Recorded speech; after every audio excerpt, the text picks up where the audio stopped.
Well, Shabbat Shalom. Good Shabbos, everyone. So this week, we're beginning a new sermon series through the book of James, one of my favorite books in the New Testament. And so if we look at just kind of the opening verses, it begins from Yaakov, from James, a slave of God and of the Lord Yeshua the Messiah, to the 12 tribes in the diaspora, Shalom, or greetings. Regard it all as joy, my brothers and sisters, when you face various kinds of temptations. For you know that the testing of your faith produces perseverance. But let perseverance do its complete work, so that you may be complete and whole, lacking in nothing. James is a fascinating book and offers us a window into the earliest days of the Yeshua-believing community, when the apostles and the family of Yeshua were still influential leaders and the movement was still predominantly Jewish. Before we begin to delve into the letter in any depth, however, it is important to establish a contextual framework for how we are supposed to read and interpret the text. So as we begin to do that, we need to first ask, who is James? Right? Whenever we approach the text, we need to do what you're taught in school, but most people don't do when it comes to the Bible, is ask the who, what, when, where, how, why, right? And that's important, especially with the New Testament, because you can't always assume who the audience is, right? Whereas with the rest of the Bible, you can always generally assume that the audience is who? Jews, Israelites. But you can't do that with the New Testament, at least not with Paul's letters. But this is one of those that you can do that. And why? Because it tells us who it's to. What does it say immediately? To the 12 tribes who are in the diaspora, right? Which we'll talk about more of that in a second. That means not to Jews who are in the land of Israel. This is written to Jews outside of the land of Israel. So who is James? James is known in Hebrew as Yaakov HaTzadik, or in English as James the Just, right? James the Righteous. We know that he is a brother of Yeshua. He is the oldest of the sons after Yeshua. Yeshua is obviously the oldest. And following Yeshua's death, James was appointed the leader of the Yeshua-believing community. And he became a sort of what we call Nasi, the head of the Jerusalem Council, which kind of served for the Yeshua believers as a type of kind of a Sanhedrin.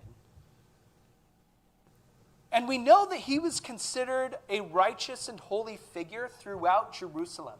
Josephus even tells us, and we know from other later writers, that he was considered such a righteous person even by those who were not followers of Yeshua. And that's why when he was assassinated, when he was stoned, also during Passover, just like his brother Yeshua, and he's killed, that creates such a tumult and uprisings within the community that's what led to the Great Jewish War, which eventually the temple would be destroyed in the year 70. Is that Rome thought that this was an uprising against them and sent people in. So like the stirrings of that happened with the death of James. It's important that when we think about James and his brother Jude, and really all of the earliest leaders up until the year 135, one thing we don't think about, unless you took my class, a year and a half or so ago, on the family of Yeshua, is that the family of Yeshua, we always think about the apostles, but the family of Yeshua was actually very much a part of the leadership of the community. In fact, all of the leaders up until 135 are directly descended to somehow the family of Yeshua. So the first is James. The next, I think, or the one after that is Clopas, who is through Joseph's brother, right?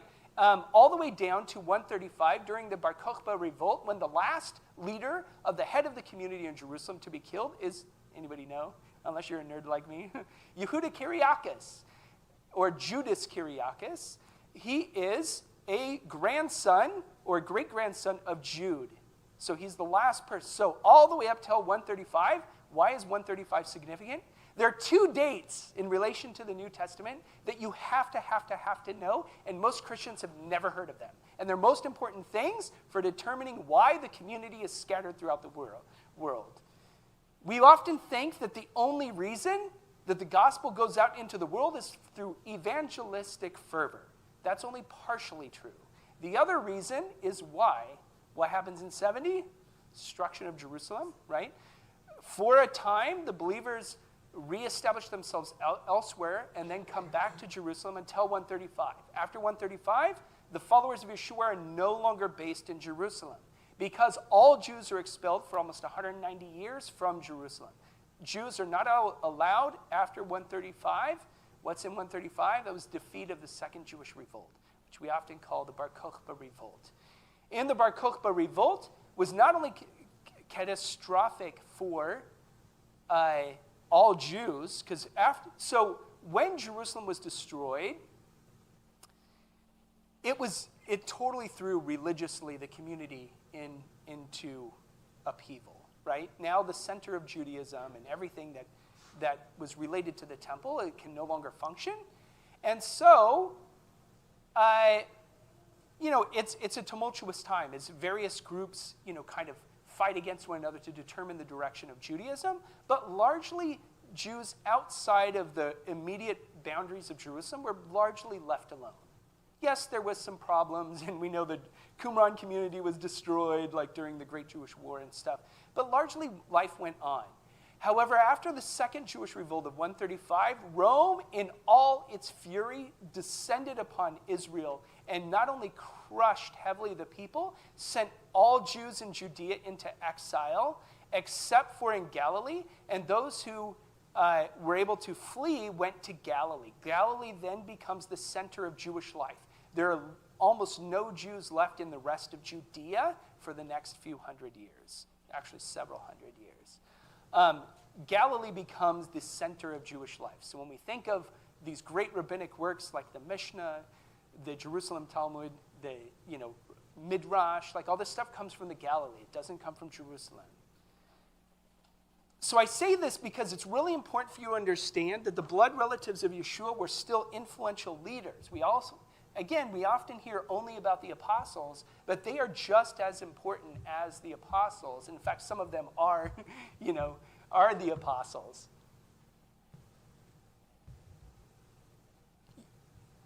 What was Yeshua's relationship to his family while he was still alive?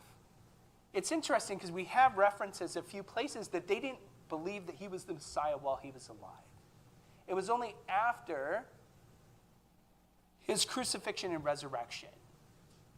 As I mentioned, Yeshua, that James is one of the brothers of Yeshua. There are 4 brothers that are named in Matthew 13 and in Mark. The first is James, then Joseph, Yossi, right? Shimon, Simeon, and Yehuda, Jude. Judah is the last of the sons, and there's at least 2 sisters. We don't know exactly how many, but it uses the word plural for sisters, and so we know there's more than one. We don't know their names. Some speculate that the mention of Shlomit in Mark 15:40 could be a reference to one of his sisters, but it's speculative. Following the crucifixion, however, clearly the family believes that Yeshua is the Messiah. James becomes the Nasi, this head of the Jerusalem Council, and author of this letter in the New Testament, as well as his brother Yehuda composes a letter also in the New Testament, and is also an important leader in the early community. If you want to know more about Jude, which is a fascinating book, I wrote a commentary on it, which is available it's available here.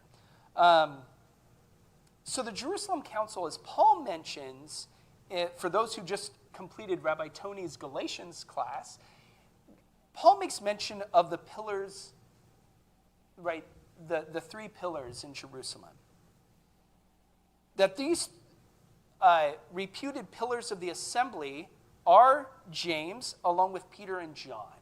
What is the importance of mentioning these 3 pillars? Not only are they kind of the 3 sort of most influential people among the apostles, but also they serve as a form of a Beit Din, the highest court within the council of 3 3 people serves as a Beit Din, a religious court.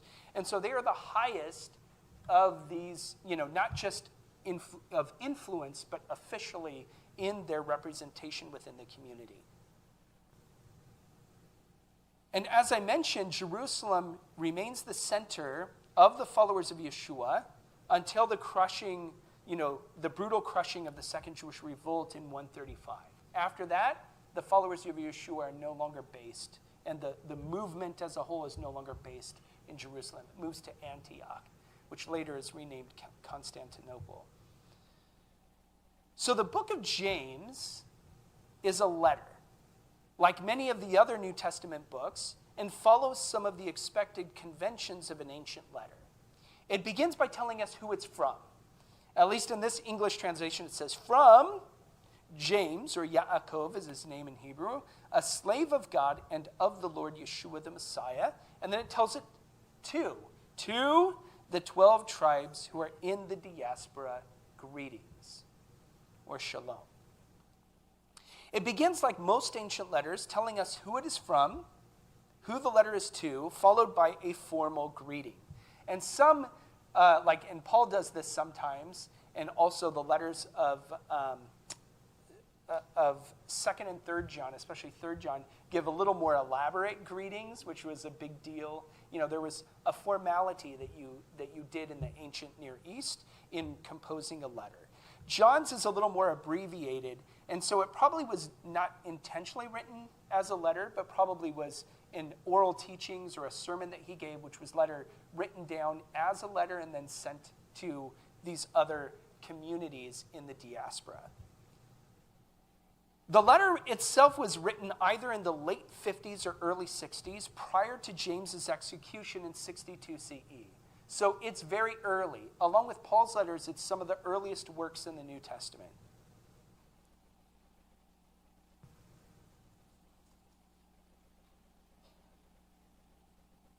In 62 CE, I mentioned earlier that James is executed in the Temple Mount, right, which leads to a great uprising and an unrest among the people who, according to the historian Josephus, that James was brought before the Sanhedrin by the acting high priest, Ananus, and not the Ananias, this is his son, and had James and some of the others who were with him stoned for supposedly violating the Torah. And again, this created such unrest among the people that there are many who believe it contributed to the uprisings which led to the Great Jewish War. The Greek of the text, so like most of the New Testament, pretty much all of it, it was written not in Hebrew or Aramaic, it's written in Greek. And the Greek is actually decent Greek. Remember, other than Hebrews and Luke, the New Testament is written in what? You've heard me say this before. Jewish Greek, right? Often we're told it's in Koine Greek, but it's more than just generic Greek. Koine means common, the language that's spoken on a daily basis, but it's more specific than just generic Greek. It's Jewish Greek. It's written by people whose native language is not Greek. And so it betrays their Hebraisms and the way they're thinking, right? They're thinking in a Semitic language and then writing in Greek. That's how most of the New Testament is. It's in what you could sometimes call even immigrant Greek, right? Somebody who knows Greek would read this and say immediately, this is written by somebody whose native language is not Greek, right? And that's important to know, and it's important to think about, because we're so used to reading the Bible as a reflection of ourselves and our own lives and our own culture and our own language, and we always need to remember that we read the Bible in translation, which is helpful because most of us cannot read it in its original languages, but we also have to remember the limits of a translation. A translation is an interpretation. All translation is interpretation. You choose and you have to select how you're going to translate things from one language to another. That's why it's important to always look at, as best as you can, glossaries and concordances and be able to look up information. And, this is why Hebrew is so important, is that you can at least have enough Hebrew to look it up in a concordance. And I would argue having at least a phonetic familiarity with Greek so that you can look it up as well. So moving on. I want to mention that in the past, there were those who argued that because of the Greek and the style of Greek, which is pretty good, of James's letter, that James couldn't have written it because he was a Galilean Jew, right, from the Galilee. However, much more recent scholarship has helped us understand that Greek was far more common than in the past people recognized. That even in the Galilee, Greek was very, very common. People mostly spoke 3 different languages: Hebrew, Greek, and Aramaic. And Hebrew and Aramaic are kind of a toss-up how much they're being used versus one another. And so we need to understand that people back then were multilingual, and it was no big deal for them to use Greek. And it would make sense that if he's writing to the Jewish communities in the diaspora that he would use Greek, right? Because that's what they would be speaking, especially outside of the land of Israel. So he begins his letter that we know primarily to a Jewish audience. He tells us, to the 12 tribes who are in the diaspora, shalom, greetings. By the time of Yeshua, most Jews lived outside of Israel. We tend to think that, especially in biblical times, that most Jews lived in Israel. But by the time of the New Testament, most Jews live outside of the land of Israel, both across the Roman Empire, and there's already still a huge presence in Babylon. Remember, most Jews did not return from exile. They stayed in exile, and it was only a small minority that returned to rebuild the temple and the walls of Jerusalem. 1 Peter, by the way, is also written primarily to a Jewish audience outside of Israel and begins with the same thing, right? To the 12 tribes who are in the diaspora. The letter seems to be a string of teachings rather than a single consistent thread, perhaps originally a sermon or teachings that were given orally and then written down. One of its major themes that we'll look at, in coming weeks is the relationship between faith and works, or what I call, and especially in Judaism, we call faith in action. This is a very Jewish theme, and which has led some church leaders throughout history, including Martin Luther, to argue that it should be removed from the New Testament. It's too Jewish. And so Martin Luther heavily advocated that it be removed from the New Testament. However, James's focus on faith in action is an important correction to notions such as, for example, the dichotomy which establishes a law versus grace as polar opposites, right? You hear this all the time in Christian theology of law versus grace. That's not what James is. James actually arguing the opposite, and so does Yeshua, that faith is reflected in your actions, right? As I think it was last week, I was talking about the principle of the fig tree. You know a fig tree by the fruit it produces. The reason why Yeshua curses the fig tree, it doesn't matter what it calls itself. It can call itself a fig tree all it wants, but if it doesn't produce figs, it's not a fig tree. It's a tree that's cursed. It's good for nothing. And Yeshua says, in the same way, you'll know a tree by the fruit that it produces. If we don't produce fruit, which is by our actions, then it doesn't matter what we call ourselves.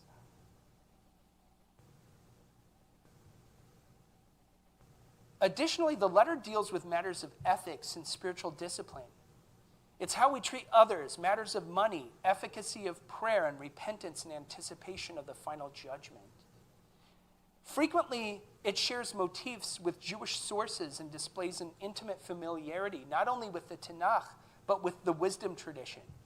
And some scholars contend that James should be read as a sermon or as a piece of wisdom literature like Proverbs or Sirach, which is an apocryphal text. James is included in the section of the New Testament which we now call the general epistles, right? And it's important to know, is just kind of to think that the structure, the canonical narrative is structured in an intentional way.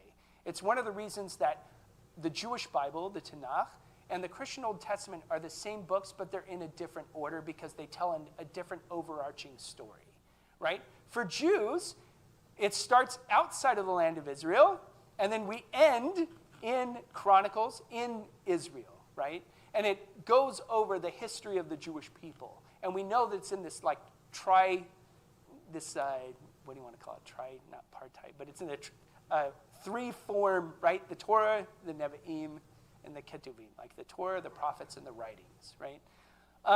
Whereas the Christian Bible is in a different order because it's meant to basically the election of Israel, but then moving on to everyone else, to point you to the coming of Messiah. So that, whereas the Jewish Bible ends with Chronicles, the Christian Bible ends with what? Malachi, so that the very last thing you read is, behold, I will send the prophet Elijah before the great and coming and terrible day of the Lord. And then you jump over into the New Testament where you hear that John the Immerser, who comes in the power and spirit of Elijah, who's come to prepare the way of the Lord, right? And so it prepares you for the New Testament. And so it's meant to point you in the direction of what's going to come next, whereas the Jewish Bible, it's focused on those texts, not as an intention to point you to different texts. So there's also a different overarching narrative in the way that your New Testament orders the books now versus the way that it was originally ordered. In our three oldest canonical orders, Paul's writings don't come first. Remember, in the standard order, you have the Gospels, then what? Acts, and then what? Romans moves into Paul's letters. And then you get to the general epistles, which are primarily towards a Jewish audience, and they're tucked into the end, and then it caps it off with Revelation, right? So in our oldest canonical orders, it actually goes the Gospels, then Acts, and then the general letters, and then Paul. Because they were concerned with the letters to a Jewish audience. Now we're concerned with the general letters to a Christian audience, right? But how would your perception of, for example, James or Jude be influenced if you didn't read them last, but you read them first? If you read them before you read Paul, would make people read Paul differently than they do now. But because a Gentile church wanted to change the order of things and put the emphasis upon them, they changed the order. So that the important, what's viewed is let's read, the stuff about Jesus, but then stick to the stuff to the Gentiles. And then we'll tuck the Jewish stuff away, because that's still helpful for everybody. So we'll just call them the general letters, right? So it's interesting. I'm not saying it's bad or that there's wrong. It's just understand the difference of what you do when you order books a certain way. You change the narrative and you change the arc. And you read everything through a lens. We all do it. We all have lenses that we read the text with, even when we think that we're trying to be as clear and direct as possible. And so the problem is that most of us read the New Testament, including the Gospels, through the lens of Paul, instead of reading Paul through the lens of the Gospels and the general letters like they should have been.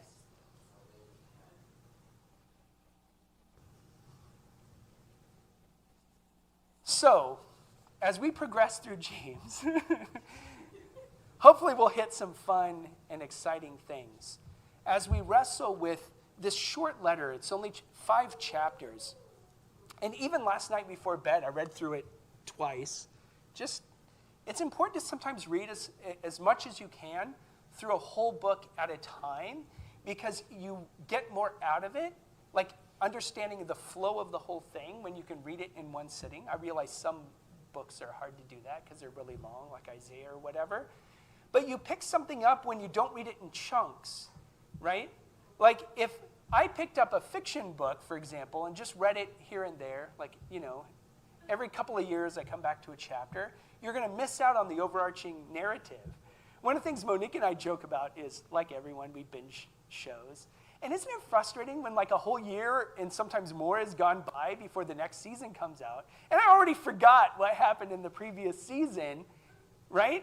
And then sometimes you have to go back and rewatch the previous season, or at least the last show, to go oh yeah, it ended on this cliffhanger, and so, but that's what the Bible is meant to do as well. We're supposed to read it with a sense of understanding the whole story and not break it up where we read one here and then months later we come back to it and then, we break it up. In the same way, it's important to remember that when these were written, they didn't have verses and chapters. So often we'll break up the story for convenience, and we break up a story without realizing there's supposed to be continuity between between stories. So anyway, because we have other things to do today, as we dig into James in the next 5 weeks, we're going to be wrestling with this idea of faith in action and matters of ethics and spiritual discipline, as well as the hope and the encouragement that James is trying to leave the community. And lessons that come from the brother of Yeshua and the leader of the fledgling community of Yeshua believers following Yeshua's death. It is a work that we should definitely pay attention to, not only because of who James is, but I think the message that he carries. And so I'm excited to get into this, and I've been looking forward to this for a while, but I wanted to get through some of our primary narratives before we got to James. And so, Avinu Malkeinu, our Father and our King, as we dwell and delve deep into your word, that you would spark something within us. That not only would we learn something intellectually, but that we would be touched spiritually, emotionally, in the depths of our being. That not only would we be quickened to understand why we do what we do, but be inspired to live a life that is reflecting not only you, but preparing the world for the return of Messiah.